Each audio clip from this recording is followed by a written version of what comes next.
Niko bersama Anda di Kompas Petang. Saudara, mutasi ratusan perwira tinggi dilakukan Panglima TNI Marsikal Hadi Cahyanto.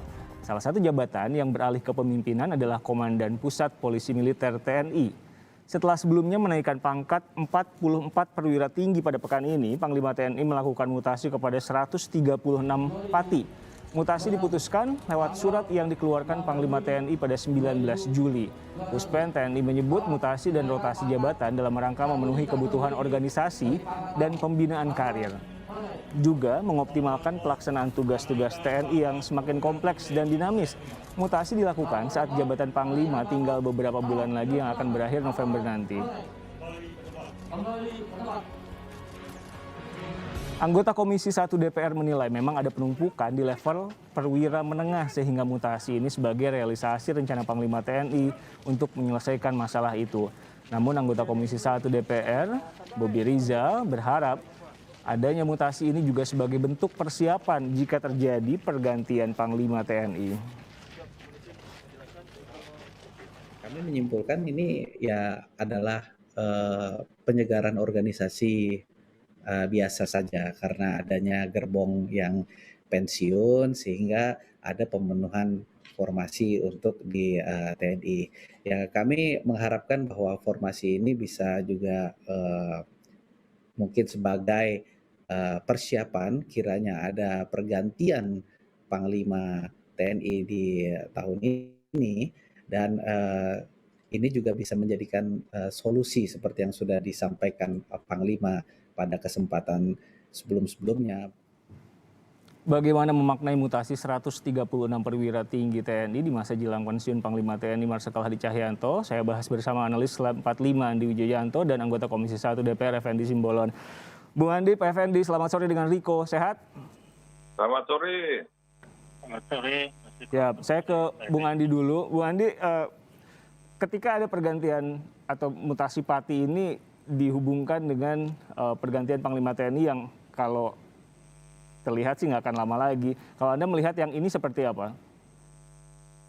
Kalau yang terakhir sekitar 3 hari yang lalu, ya cenderung tidak ada kaitannya dengan kemungkinan Panglima TNI karena jabatan-jabatan strategis yang dimutasikan itu tidak ada misalnya yang bintang 3 dan tidak ada yang memegang komando utama di masing-masing angkatan.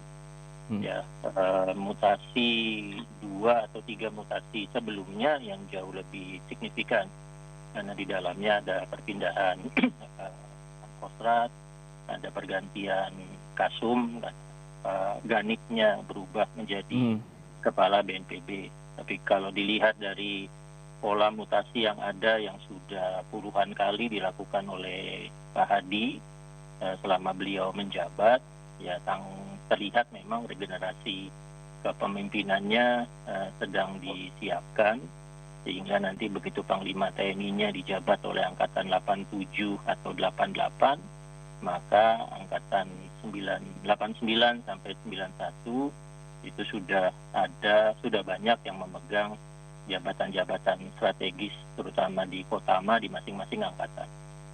Pak Effendi melihatnya seperti apa? Sama nggak? Ya memang di TNI ini banyak juga ya yang di masalah-masalah meritokrasinya, soal jenjang karirnya yang kita tahu pernah di titik tertinggi itu hampir 1.500-an dari tingkat kolonel ke para perwira tinggi itu yang tidak berjabatan gitu ya.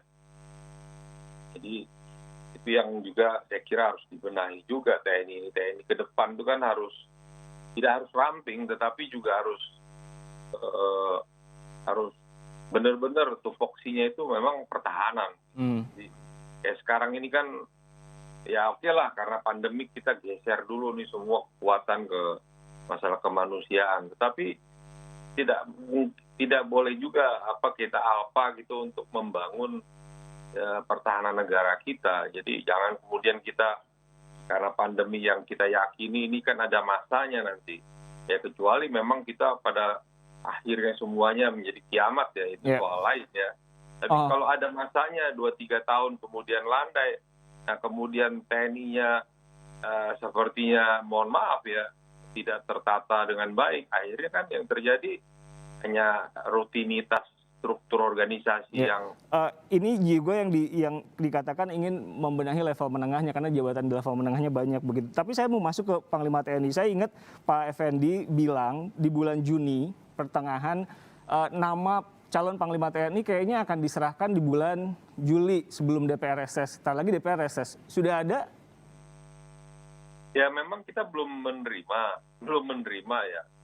Tapi kita waktu itu kan melihat bahwa momentumnya itu kan saya kira bukan momentum yang sangat spesial ya. Sebenarnya hal yang biasa saja, ada pergantian di posisi Panglima TNI dan itu digantikan oleh posisi kepala staf yang memang sesuai dengan kebutuhan TNI saat ini dan ke depan gitu ya. Jadi tidak hal yang spesial lah, bahwa Pak Hadi juga orang yang punya prestasi baik ya, memimpin TNI selama kurang lebih 3 tahun ini, ya bisa saja diberi reward untuk jabatan politik yang baik oleh presiden kan. Jadi kita mutual saja. Ya tapi secara waktu Pak Effendi mungkin nggak lebih cepat? Ya saya prediksi sebenarnya kalau tidak hebatnya masa lockdown ala Indonesia ini ya. Ini kan ala Indonesia, alanya Pak Andi, lockdown kan ini. Ya, PPKM Pak namanya. Hah? PPKM. Ya nggak ada sebenarnya di undang-undang apapun PPKM itu. Ya kita nggak usah bahas itu deh Pak Effendi, beda topik. Ya bisa lebih cepat nggak yang Panglima TNI ini kalau menurut Anda? Ya istilahnya jangan kita istilahkan lebih cepat. Memang periodenisasinya tidak harus menunggu sampai seorang itu pensiun begitu. Ya.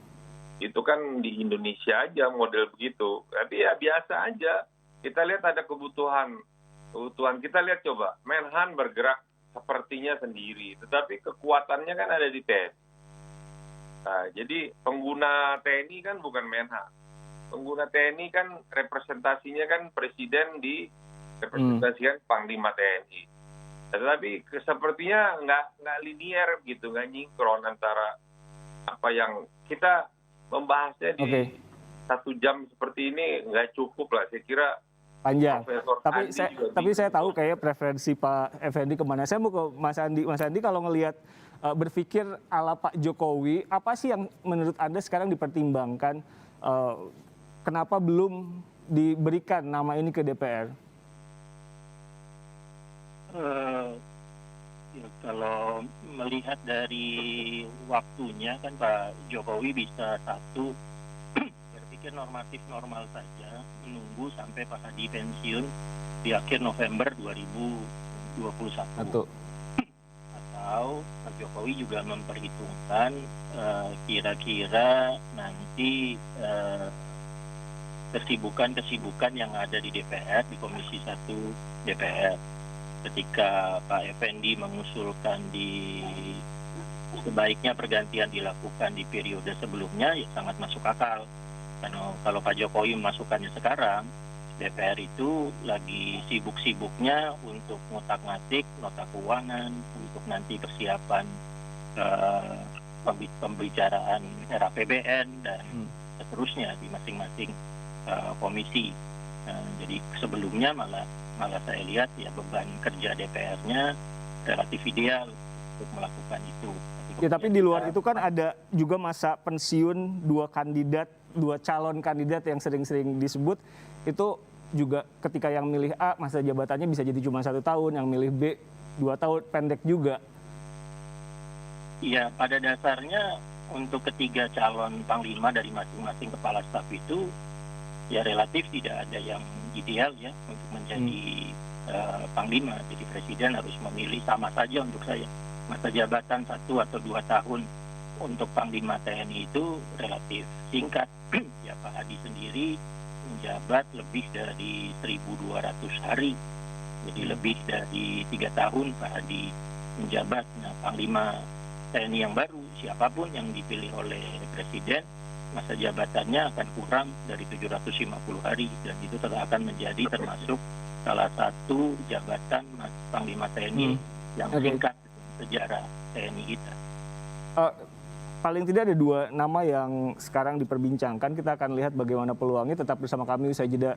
Kompas Petang segera kembali.